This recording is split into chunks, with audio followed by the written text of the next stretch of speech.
guess I'm just talking to you tonight. So, no, couldn't be more thrilled for our kids. I mean, so many huge plays, game-winning plays, and can't script it any better than when everybody thought we were probably down and out. And you got the Iowa kid whose entire family went to Drake and probably wears a Drake T-shirt every other day of the week, steps up and just cans that 3 for us to put in overtime. And then I thought it was huge how we were able to get off to the start we did in overtime. I mean, I think that was, right off the tip, Lacey gets a steal. We got another steal. So just a lot of kids stepped up in key moments. I could, all of them that played, I could go down the line, and they all really, really impacted us. But, for the last time to have Drake here at our place, at least, being in the Valley, we didn't have him here last year. Great way for our kids to come up with the W tonight. The girls laughed and they wouldn't say what the last play was supposed to be, but they said it wasn't for Paige. Just what did you have in your mind for that last Yeah, honestly, though, a lot of times when I always tell them, when you run plays, a lot of times the plays you try to run it for, oftentimes ends up not being the one that actually gets it. But, I mean, you've got to run and you've got to execute. But, had all of them coming off stagger screens and, had told Paige, she was the last one, I thought they'd be man-to-man, screen your own man, just screen your own man off. And we just had 3 different stagger screens coming. But a lot of times the way that things develop, that last one ends up being the one, ending up being wide open at times. And certainly it was the case. They came out in a zone. So it really didn't change anything in terms of who you were screening because she kind of knew to screen her own man. But, the way I can't wait to see it on film, but just the way it developed, she ends up standing there wide open, had plenty of time, got her feet set, and shot it with confidence. But it is funny because I do think sometimes you certainly run plays for certain people, but sometimes how things develop, it isn't always the person that you design it for that ends up sometimes getting. It's just kind of how the game goes. She refused to celebrate herself at all, but I can't think of anybody cooler to have that moment, especially after all the time she's been with the Lady Bears program, than her to have that. Just what's it mean for you to see Paige deliver that? You can't script it any better. You really can't. You can't script it any better than that, than having a great crowd here, awesome atmosphere. Everybody thinks we're probably down and out, and she just steps up and just, makes just a huge play for us. And, really, you couldn't draw it up any better than that, how it turned out. And, the only thing probably better would have been if it was the game winner, But it was, I'm sure it's something special she'll remember for a lifetime. Did you see her face afterwards? She wasn't smiling, celebrating? We had a few choice words. Okay, I've never seen her without a smile on her face. Yeah. And she's just standing there stoic, not even doing anything. It's just like, what this? It's, she has more, I just see her so much, and she's had a lot of, it's the face she makes when she's gets and ones, has a tough play and gets an and one and kind of just stands there with that toughness. And then, she's grown so much. The only kid, I believe, still on our roster. Yeah, the only kid on our roster that was here when I first took over, and coached her for 3 years, and she's always had that toughness, but it's at a whole different level, this year, and just she's grown so much. On both ends of the floor, and I think the position she's been in, her toughness has really showed for us. Just looking at, and you kind of went into this weekend thinking it's one of the biggest homestands of the season. I'm sure every homestand's big for the coach, but being able to get that win over Drake when the recent history over them, and just what do you think that win does for these girls continuing the win streak you guys are on?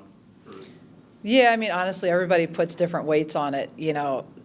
All the weekends are the same to me. They all count the same. They all, every win or loss counts the same. So regardless who it is, you're just going into each game just trying to find a way to chip away and get another win in the column because, I've said all along, our league is really good. The league is really good. And I think I've said all along that, you've got 6 legit teams that really, any given night, and then you've got plenty that can cause problems, for those 6 teams. So I kind of go into it not putting any more weight on one weekend or another weekend, because at the end of the day, they all count the same in the win-loss column, and we just have to keep trying to stack up wins. Forcing turnovers from the first quarter on. They got 2 in the first quarter, 23 the rest of the game. Just kind of what switched there defensively to where you guys were able to contain Dinnebeer a little bit until maybe hit some spurts in that fourth quarter, which he's great. But just what was it defensively that changed for you guys that got you back in the game to be able to hold on? Yeah, I think it was a point of emphasis, prior to the game, in practice. And, I felt like our pressure could bother them. Previously, it has bothered them. Just trying to get deflections, being big on the ball. They're such a great passing team. They move the ball so well. They have so much action going on and can take you one-on-one at any point, and then, mix it in with a good inside game. And I think just really we finally settled in. A major point of emphasis was we had to stop transition defense and really get them in a half court. And once we started getting them in a half court, I felt like our pressure was a little more disciplined pressure. I thought we had pressure early, but I think we gave up like 3 back cuts in a row late in the shot clock in the first quarter early on. And, we're not trying to give up any back cuts, face cuts, and slips. And we had some breakdowns late. So once we kind of settled in, I think it was just what we had, really talked about and tried practicing this week. It's going to be tough to get them to calm down going in tomorrow. I'm sure you got to scout for you and I now pretty quickly. So yeah, quick turnaround. And, gosh, I mean, they're really good. You've got, you just play Dinnebeer tonight, and you've got McDermott coming in, and she's as good as any point guard out there as well. And so it certainly is going to be a big challenge, but I'm hoping we'll get some rest, some recovery. We'll have a game plan together for them. I think our kids are good, just mentally going through it and not having to do too much physically on our legs, and just mentally getting ready, and need to just try and rest them as much as possible. And every day of the week I'd rather come off a high getting ready for this game on Sunday than a tough loss and having to regroup. So kind of feels like a tournament. It feels like the tournament. It doesn't get any easier for the next game, but at least we get a day in between. Last thing, the balance on this team. Just kind of looking at the scoring with how many of those girls have double-digit scoring, and pretty cool, pretty remarkable to see that kind of stat line. Yeah, I mean, I think we've got a group of kids that can all score, given right situation, opportunity, and then it's just a matter. I think that's one of the things that makes us dangerous. I mean, I thought, Sarah and Laney came in and just did a great job for us just with the presence inside. And then, the thing that's interesting to me, we only had 1 assist at halftime. And we talked about it. Was it 1 assist, 10 turnovers? 1 assist, 11 turnovers? Whatever at the halftime step. 110.